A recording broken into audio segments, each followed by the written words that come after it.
Greetings, Calgary Evolver Spore. My name is Martin Ball, and I'm going to be talking to you about the idea of entheogens as energetic tools.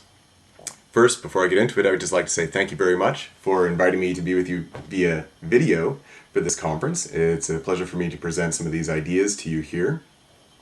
And I'm going to be giving you kind of a condensed version of various things that I like to talk about when it comes to topics of entheogens and energy and the nature of reality.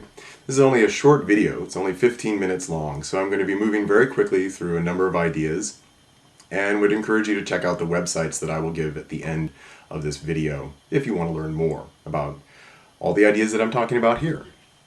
So, entheogens, let's just go ahead and start with that. In case you don't know what an entheogen is, the word entheogen means generating the experience of God within. And this is a term that is used as an alternate form of terminology for things that are also called hallucinogens and psychedelics. This is a term that's being applied more and more within culture, especially as people are coming to understand various traditional uses of these different plants and fungi and different medicines that are used in many different cultures, in many different traditions around the world. Some of them are contemporary, some are more historical, but interest in these different kinds of substances is growing, and there of course are various natural entheogens, and there are also synthetic entheogens that are created by chemists in the laboratory. So it's a word that I use a lot, entheogen, when talking about these kinds of substances to kind of imply that there's something actually very special going on with these substances. So it has the word God in there, generating the experience of God within. And I actually have my degree in religious studies, so my background, I spent a great deal of time studying comparative mysticism, looking at mystical experiences in different traditions and different cultures around the world. And this idea of God within, or experiencing God within yourself, is a very common theme in many different cultures, and for many spiritual traditions or religious traditions, it's taken to be really the epitome of the tradition itself. The whole point, for example, of practicing as a Buddhist is not necessarily to experience God within, but to experience what is called a non-dual experience, where you overcome the divide between subject and object, the one who is perceiving and that which is being perceived. So when that dissolves, when that divide between subject and object dissolves, that's called a mystical experience, or a non-dual experience. Now, in more theistic traditions, they will refer to that in more theistic terms, the sense of being one with God, or experiencing infinite love, infinite time, infinite space, infinite being. So, when I talk about the mystical experience, that's really what I'm referring to. And when I refer to the non-dual experience, that also is what I'm referring to. Now, an entheogen is something that can actually assist in this process of having non-dual mystical experiences. Interestingly, many of the world's spiritual traditions that emphasize the importance of non-dual mystical experience, of dissolving that divide between subject and object, don't actually use entheogens as part of their traditions. Some of them do, many of them don't. Historically, it looks like many more might have in the past than they actually do now, but a lot of that is speculation, and that's not what I'm here to talk to you about today. The point being that in various religious and spiritual traditions, there are times when these kinds of substances are revered as giving access to the divine, giving access to special states of consciousness, to special awareness of the nature of reality and the nature of self, and the identity of the individual. But I like to talk about all of this in terms of energy, rather than in terms of spiritual ideas, spiritual metaphysics, or spiritual symbols. Because my understanding of entheogens, it all boils down to the fundamental reality of energy. And so I like to use that as sort of a common denominator, as a fundamental aspect of how we can investigate the nature of what is going on with entheogens and how do they affect us at an energetic level. Now, very loosely stated, everything that exists within reality is energy in one way or another. It can either be very dense energy, such as the desk here in front of me on which the computer is sitting, or it can be less dense energy in terms of the sound waves that are coming out of my body, going into the microphone, and then out of the speakers of wherever you are and into your ears. and light and things like that. But also when we're dealing with our physical bodies, everything within ourselves, everything that we are, is also an expression of energy in one way or another. And this includes our thoughts, it includes our emotions, it includes our behaviors, it includes our ways of expressing ourselves, and it also includes our ability to perceive or interpret anything within reality. It all comes through energetic sense impressions. For example, your eyeballs here take in energetic impressions of light waves and transform it into an image that you can see. But you never actually see anything. All that you experience within reality is your different sensory organs, your eyes, your nose, your ears, your ability to touch, your ability to feel, your ability to sense with your heart, all of these things.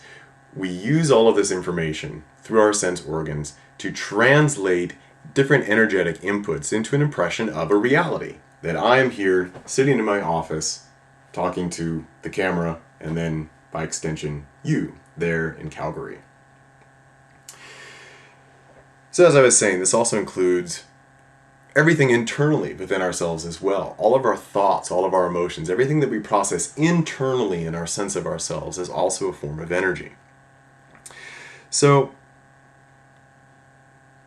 going back to the mystical experience for a moment, in describing the mystical experience, the non-dual experience, one way to put it is that you can experience through mystical states of consciousness, through non-dual states of being, you experience timelessness, you experience infinite space, infinite love, infinite consciousness.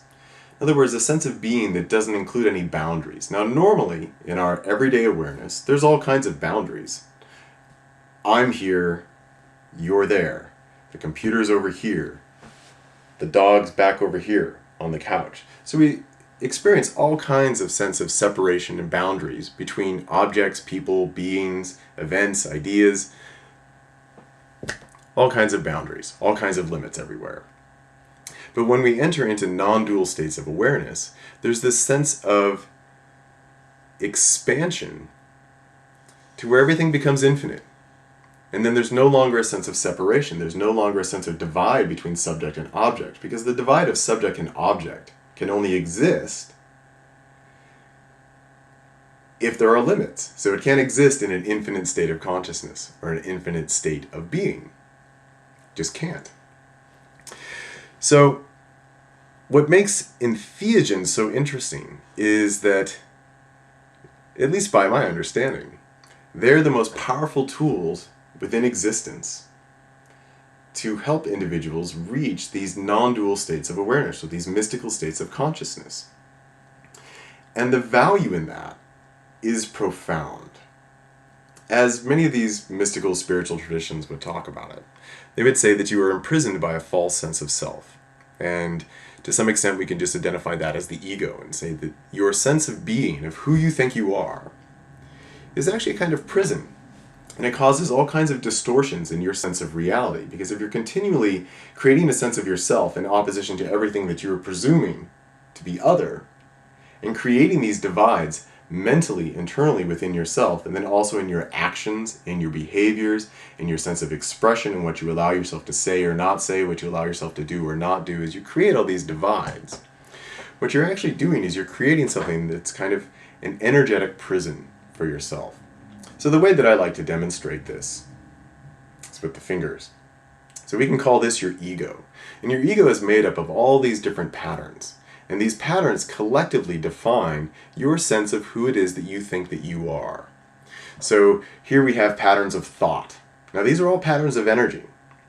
You have patterns of thought, you have patterns of belief, you have patterns of behavior, patterns of self-expression. You've got all these patterns. And collectively, you use these patterns to define yourself, how you express yourself, how you allow yourself to think, how you allow yourself to be, how you allow yourself to say what's either really on your mind and really on your heart or not, or to be someone that you think you should be, or to edit or censor your behavior in any way. So the ego is constantly doing this, because the ego, in creating a sense of self, it also wants to create a good sense of self. I mean, that's the job of the ego. It's, oh, I'm a good boy, I'm a good girl. especially as children. So we're learning all these things, and we're deciding, I'm this, I'm not that. I believe this, I don't believe that. I choose to express myself this way, but not that way. So we make all these choices, and it creates this pattern. So you develop this essentially false sense of self through your ego. And as I've already stated, that creates all kinds of distortions actually in your experience of reality, both internally and externally. Now, we don't want to blame the ego. There's no point in getting mad at the ego. The ego is just doing the ego's job. The ego's job is to create a sense of self, and the only way it can do that is creating artificial divides and distinctions between what it wants to say is, this is me, and that over there, that's not me. So that's the action of the ego. And it makes this little prison, right like that. And it's got you inside there. You see that? You're in there. Oh, where's the camera? You're right inside there. So what happens? What happens when you work with entheogens? And here I'd really also want to say that when it comes to entheogens, the number one best entheogen as a tool for dealing with the confining, limiting energy of the ego is hands down, by far, without a doubt, 5-methoxydimethyltryptamine. It's 5-MeO-DMT. So that's what I really like to use as my base point in talking about these kinds of experiences, because it's simply the best. It's the strongest, it's the fastest, it's the most powerful, and it's an energetic expander. This is really what all entheogens are doing. All entheogens are altering your ability, because they're working as little crystalline neurotransmitters inside your body when you ingest these things. Not that you should. Don't want to advise you to do anything that might be considered illegal. But anyway, when these are ingested, they work as little crystalline transmitters throughout your body, and they alter your ability to perceive and experience your own energy. And the more powerful the entheogen is, the more expansive the energetic state that it affords the individual to experience. So for example, with 5-MeO-DMT, it starts to work within a matter of seconds after consuming it. So you've got this little energetic prison that is your ego. And the ego kind of experiences this tremendous expansion that occurs as, oh my God, I'm dying. And so in that experience, the ego can either say, oh, okay, I'm dying. Whatever it is that I think I am, it's now dissolving and disappearing. And the ego can choose to let that happen, and then boom. And then everything becomes infinite. And then the individual can enter into what's called a non-dual state of being, a non-dual state of awareness, where their personal energy expands so that they feel themselves not just as one with all things, but technically as all things. Because that's non-duality. The sense of I doesn't ever really go away. The sense of the ego, who it is that you think you are, that thing right there, that little prison, that can relax and open up energetically. Comes back though. But when it does, when it lets go, then it gives you the opportunity to have this experience of unitary being and unitary consciousness. And then even with something like with 5-MeO-DMT, even very, very powerful entheogens, as they pass their peak, the ego says, oh, the energy is now collapsing in on itself, so I can reestablish those patterns. And that's what the ego tends to do fairly quickly with any kind of entheogenic experience.